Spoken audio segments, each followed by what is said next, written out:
For this lesson, we're going to be changing fractions to decimals.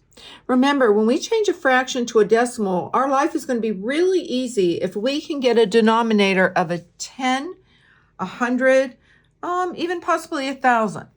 But now, let's just start with 1/4. Well, I know there's not a number that's going to be able to be multiplied to get 10, but I can multiply the numerator and the denominator both by 25. And because whatever you do the numerator, you have to do the denominator because we're really just multiplying by 1. So this gives me 25 over 100. And now that I have 100 as my denominator, it's really easy to write this as a decimal. I don't have any whole numbers, but here I have 25 hundredths, so 25. And when you read that, it is 25 hundredths, and there's your answer. For the second one, we actually have a whole number and a fraction. So we're going to go ahead and we'll change the fraction to hopefully a denominator of a 10 or 100, and then we'll write the whole number as part of our answer. So let's get started. 2 3/5. I know that I can go ahead and I can multiply the numerator and the denominator by 2. Remember, that's just like multiplying it by 1.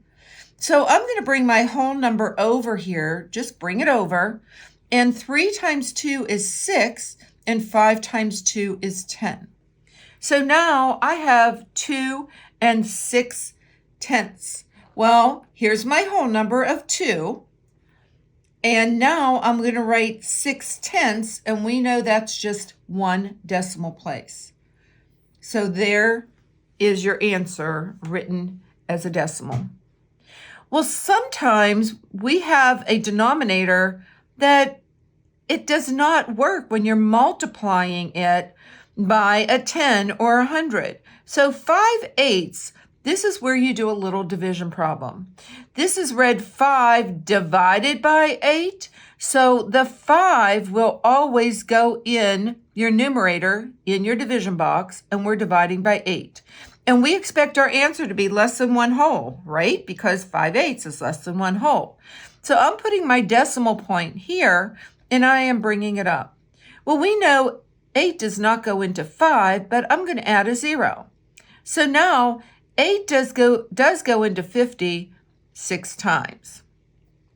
And 6 times 8 is 48. We subtract, we get 2 left over. Well, you can't have a remainder, so I'm going to add another 0 and bring it down. And now I have 8 into 20. Oh, well, we know that 8 times 2 is 16. So I'm going to subtract, and now I end up with 4 left over. Oh my goodness, do I have to keep adding zeros? Not really, because the last one we're going to be really happy. So notice I'm adding 1 more. Does 8 go into 40 evenly? The answer is yes, thank goodness. And 5 times 8 is 40.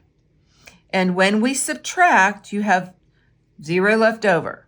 So 5/8 fraction is actually 0.625, 625 thousandths. And there's your answer. So when you can't get a denominator, that's a 10, that's 100, that's 1,000. I wouldn't go bigger than that. You just can do a simple division problem and get your answer. So the next one, 7/20. Well, I know 20 times 5 is equal to 100. So I am going to multiply my numerator and my denominator by 5. So I end up with 35 over 100. And now, since I have hundredths, I can write this 35 hundredths. Notice I'm reading it, and there is my decimal. All right, so for the last one, well, 3 times anything is not going to equal our 10, our 100, or even our 1,000. So I am going to have to do a little division problem. Remember, the numerator is your dividend. It's inside your division box. Your denominator is your divisor. So we know 2/3 is less than 1 whole. Our answer has got to go ahead. Our decimal has to be less than 1 whole. So here's my decimal point. I brought it straight up and I'm adding a 0. Well, 3 does not go into 2, but it goes into 20 6 times. And we know 6 times 3 is 18. And when I subtract 20 minus 18, I get 2. Well, I'm going to add a 0 and I'm going to bring a 0 down. Oh no, look, 3 into 20 again. Oh, I get another 6. 6 times 3 is 18. And I have 2 left over.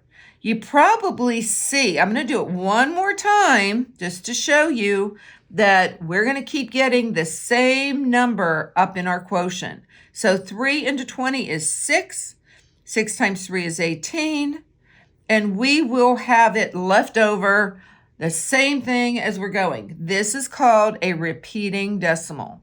And when we have a repeating decimal, we're not going to write all those 6s. We can see that after the first 6, it just repeats. So 2/3 written as a decimal would be 0.6 with a repeating bar over the 6.